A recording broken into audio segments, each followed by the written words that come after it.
আসসালামু আলাইকুম। আমি হুসাইন মাহমুদ আপনাদের সাথে আছি। এখন শুনুন আজকের বিস্তারিত প্রধান সংবাদ। কাঙ্ক্ষিত সংসদের যাত্রা শুরু। প্রেসিডেন্টের ভাষণকে কেন্দ্র করে প্রথম দিনই বিরোধী দলের ওয়াকআউট। সংসদ অধিবেশন 15 মার্চ পর্যন্ত মুলতবি। জুলাই অভ্যুত্থানের মাধ্যমে শেখ হাসিনা সরকারের পতনের পর জাতির বহুল কাঙ্ক্ষিত জাতীয় সংসদের যাত্রা শুরু হয়েছে। ত্রয়োদশ সংসদের প্রথম অধিবেশন গতকাল সকাল 11টায় শুরু হওয়ার মধ্য দিয়ে বাংলাদেশ আবার গণতন্ত্রের পথে নতুন করে যাত্রা শুরু করল। সংসদীয় গণতন্ত্রের রীতি অনুযায়ী প্রথম অধিবেশনের শুরুতেই স্পিকার এবং ডেপুটি স্পিকার নির্বাচন করা হয়।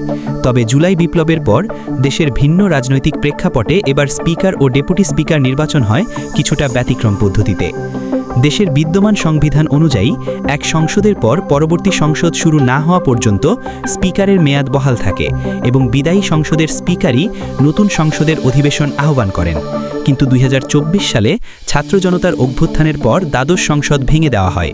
সেই সময় স্পিকার পদত্যাগ করেন এবং ডেপুটি স্পিকারও দায়িত্বে ছিলেন না।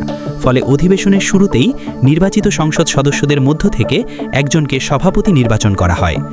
সংসদ কক্ষে স্পিকারের আসন ফাঁকা রেখে পবিত্র কুরআন তেলাওয়াতের মধ্য দিয়ে অধিবেশন শুরু হয়। পবিত্র কুরআন তেলাওয়াতের পর বক্তব্য দেন সংসদ নেতা প্রধানমন্ত্রী তারেক রহমান। তিনি অধিবেশন পরিচালনার জন্য বিএনপির স্থায়ী কমিটির সদস্য ও সিনিয়র সংসদ সদস্য ডক্টর খন্দকার মোশাররফ হোসেনের নাম প্রস্তাব করেন। এই প্রস্তাবের পূর্ণ সমর্থন জানান বিএনপি মহাসচিব ও স্থানীয় সরকার মন্ত্রী মির্জা ফখরুল ইসলাম আলমগীর। এরপর ডক্টর খন্দকার মোশাররফ হোসেনের সভাপতিত্বে অধিবেশনে স্পিকার এবং ডেপুটি স্পিকার নির্বাচন অনুষ্ঠিত হয়। ত্রয়োদশ জাতীয় সংসদের স্পিকার নির্বাচিত হন বিএনপির স্থায়ী কমিটির সদস্য ও সংসদ সদস্য মেজর অবধিক্ত হাফিজউদ্দিন আহমেদ বীর বিক্রম, আর ডেপুটি স্পিকার পদে নির্বাচিত হন সংসদ সদস্য ও ভূমি প্রতিমন্ত্রী ব্যারিস্টার কায়সার কামাল। পরে প্রেসিডেন্ট মোহাম্মদ শাহাবুদ্দিন তাদের শপথ পড়ান।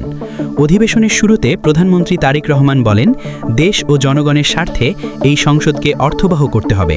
দেশের স্বাধীনতাপ্রিয় গণতান্ত্রিক মানুষ এই সংসদের দিকে অনেক প্রত্যাশা নিয়ে তাকিয়ে আছে।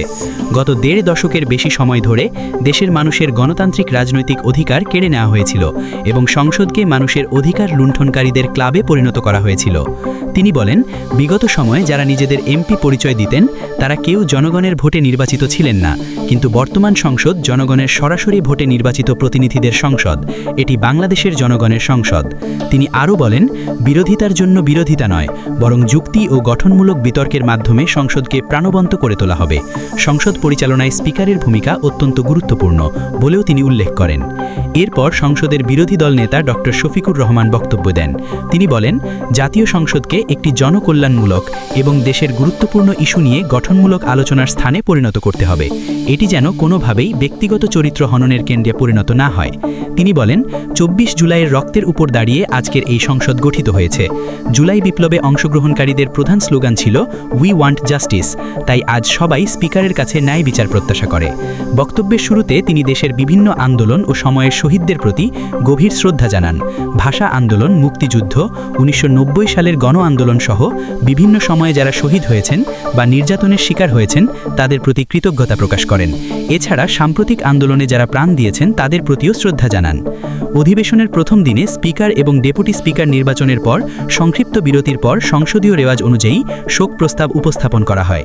এই সময় বিভিন্ন রাজনৈতিক নেতা, বিশিষ্টজন এবং বিভিন্ন ঘটনায় নিহতদের স্মরণ করা হয়।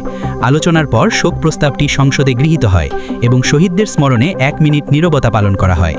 এরপর অন্তর্বর্তী সময়ে জারি করা 133টি অধ্যাদেশ সংসদে উত্থাপন করা হয়। সবশেষে সংসদের নিয়ম অনুযায়ী প্রেসিডেন্টের ভাষণের পালা আসে। তবে প্রেসিডেন্টের ভাষণ শুরু হওয়ার সময় বিরোধী জোটের সংসদ সদস্যরা প্ল্যাকার্ড প্রদর্শন করে বিক্ষোভ দেখান এবং স্লোগান দিতে দিতে সংসদ থেকে ওয়াকআউট করেন। এই সময় স্পিকার তাদের শান্ত থাকার আহ্বান জানান।